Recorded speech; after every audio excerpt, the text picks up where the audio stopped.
I like the term magic. It indicates that there's something more than is visible to the eye, and then there's always an element of surprise in magic because something happens that you didn't expect.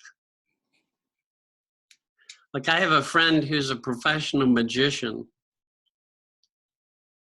He's a really good friend of mine, and right now he travels around the world and goes to refugee camps and does magic shows in refugee camps, and he trains young kids to be magicians so they can have their own shows, and it's really quite inspiring.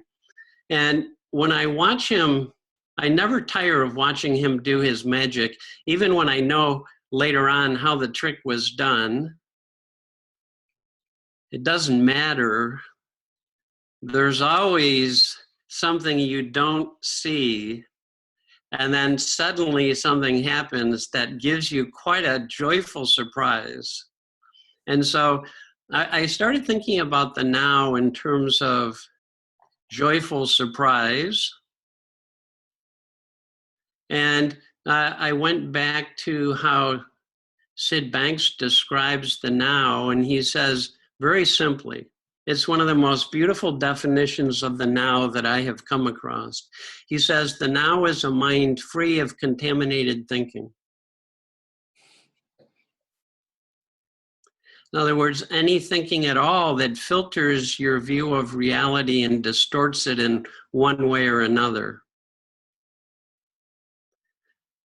And then in other places, he would talk about contaminated thinking as being any beliefs and concepts that we get wedded to so that we're not able to experience the moment fresh and free of the limitations of any concept. Even good concepts have enormous amount of limitation in them, which is why we're not very big on teaching people how to be positive thinkers.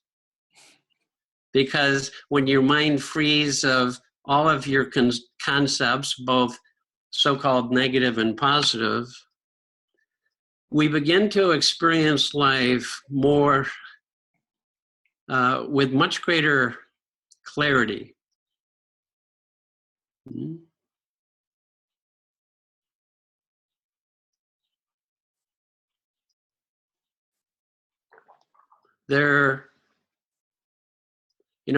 For me, it's when I look at a little baby and imagine what it must be like to be looking at the world uncontaminated by concept, sort of the preconceptual mind. And then I started thinking about times that I think everybody falls into, or I should say, fall out of their conceptual mind. And we have moments of experiencing the beauty of life as it is.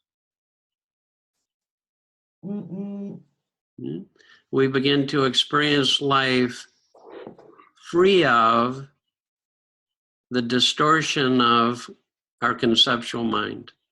Now, a lot of people talk about the now, but a lot of people talk about the now as the present moment. And so they're just saying, well, the now is this moment in time.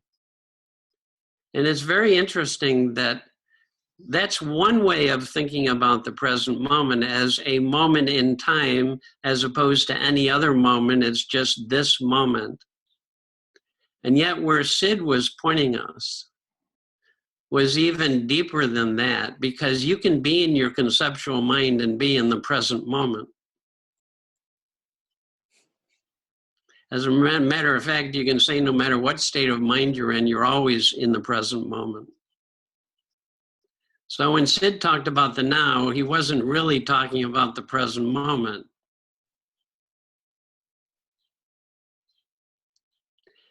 He was saying step before time, space, and matter. That's where you'll discover the now. And for years, all of us would go, what the hell is he talking about? Step before time, space, and matter, right? And I realized that time and space are concepts that when my mind is free of concepts, I step into what people call the eternal now, or the timeless now, or people say this experience seemed timeless. In other words, you're not thinking about or aware of time. And if you're not thinking about and aware of time, you're not holding on to any concepts of time. You're not holding on to concepts of beginning, middle, and end. You're not holding even on to concepts of past, present, or future. It's freer than that because those are beliefs that people can hold and become very wedded to the belief of the present moment. I don't know. This is a small distinction, but I find that it's been very helpful. It's been very helpful for me that when Sid talks about the now and he talks about before time, space, and matter, or stepping before your beliefs and concepts, another word that he used to describe that is pure thought, because it's free of limitation in that moment. Or he called it pure consciousness, because the experience of that is vast, open, free, spacious. So I'll talk more about that later. Okay, I came up with a metaphor for this. I love swimming. I love the water.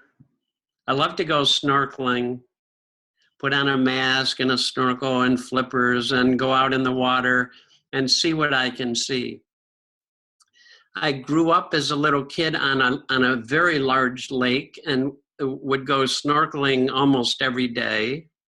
And there would be times when it was really rough and the water got all churned up and the bottom got all churned up and it became pretty murky water. And in murky water, I couldn't see very far. And when I would dive down under the water, I would swim what seemed to be a very long time without seeing the bottom. And I would almost bump into the bottom before I could see it.